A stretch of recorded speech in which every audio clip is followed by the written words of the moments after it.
America has a problem.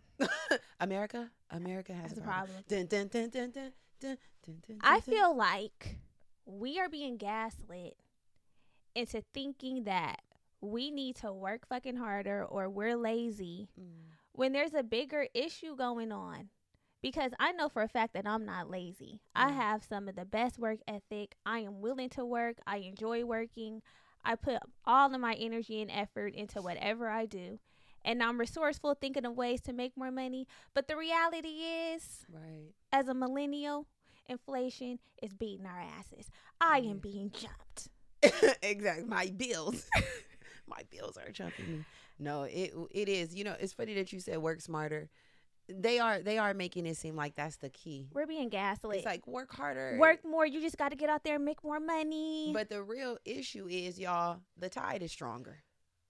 The tide is stronger. It's not a work harder. It's not a sink or swim. The tide is stronger, and we're swimming upstream.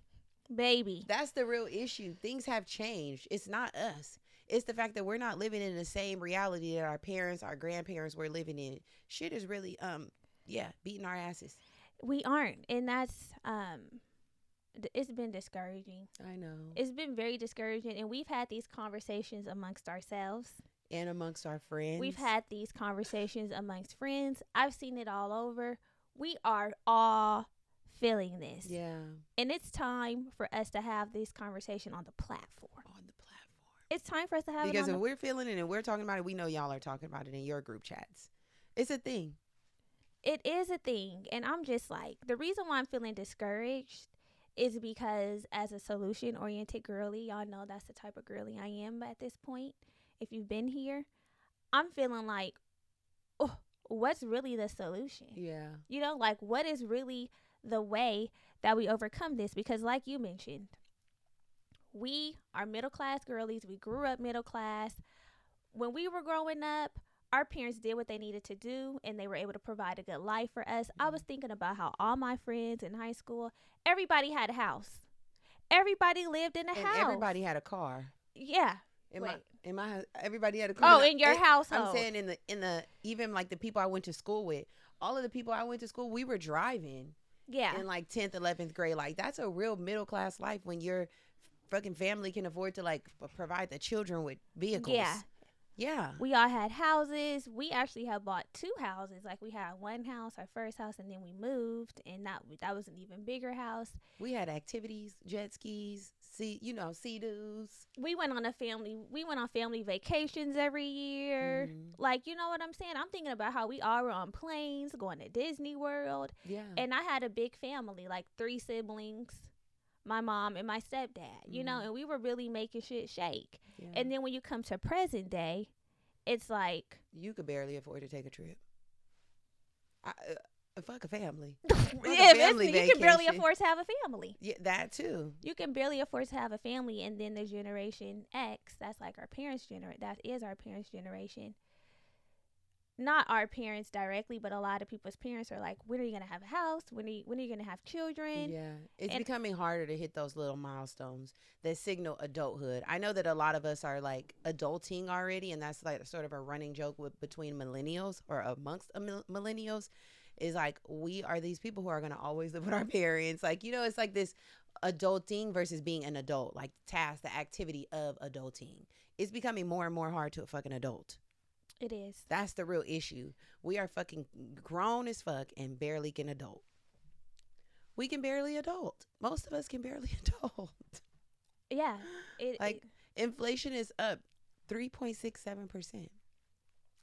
Anybody who's not feeling this, I'm sure y'all are feeling it. We're feeling it at the gas station. It cost me $96 to fill my car up. $96 to fill my car up. And what did it used to cost you? Because you've had that car for like 3 years now. 60, 70-ish. It was 70 like two months ago, 75. I'm like, okay, I know $15, $20 doesn't feel like much, $26, but we're adding that up multiple times a week. Now my gas is up $100. Right. You see? And for most people, $100 is a lot. That's a light bill.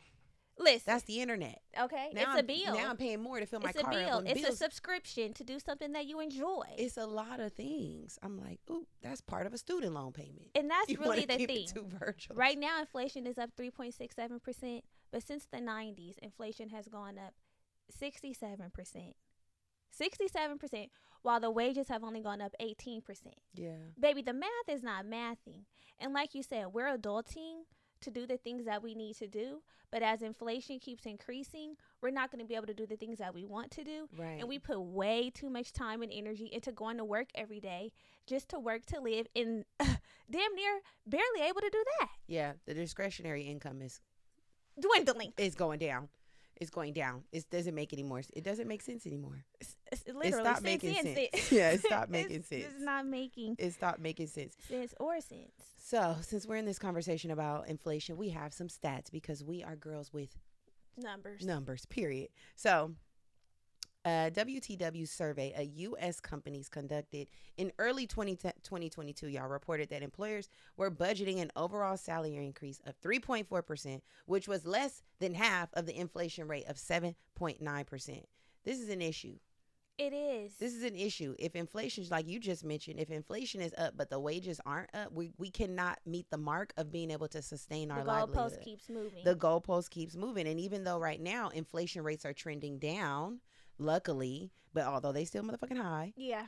Our projected average salary increases have risen to 4.6, but we don't know at the end of the year if that's really going to balance out, if we're going to be able to like outpace inflation, which is how we continue to live our lives, where the more we have this balance of inflation to increase of our rates, our salary, we feel like we can sustain our livelihoods. Our discretionary income is like, we have a lot to do. But when that fucking margin narrows, we become stressed. It is narrowing. I mean, they're saying that companies have budgeted for the salary increase, but at the same time, layoffs are occurring. Mm-hmm. Companies are not even giving increases because they're trying to manage the budget. Yeah. You know what I'm saying? So that's not...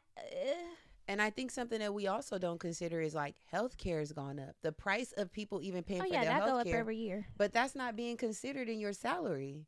And the thing with millennials, y'all, and this is not just a millennial conversation, but because this platform is like for 18 to 25-year-olds, not 25, 18 to 40. Shit. Yeah. So a lot of us Gen Z, millennial girlies, boys, whoever's listening to they, thems, listen to this podcast, a lot of us are even being impacted by previous like issues. Fucking the Great Recession. A girl. In 2008. So many of us who entered the job working field at that time came into a workforce where we were being underpaid. We were already at a deficit. We were already being underpaid. Right? So it's like you're doing the job of somebody who probably would have came into the market when it was booming, when the workforce was booming, and got less money to do the work that you are currently doing. We're already behind the curve. Behind, and then we're getting hit again coming off the heels of the pandemic. That too.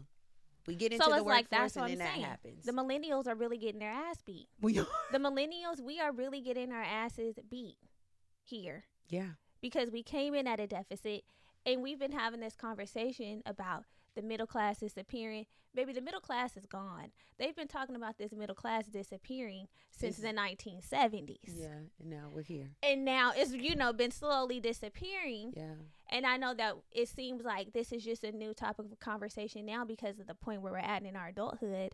But it's not just now starting to happen.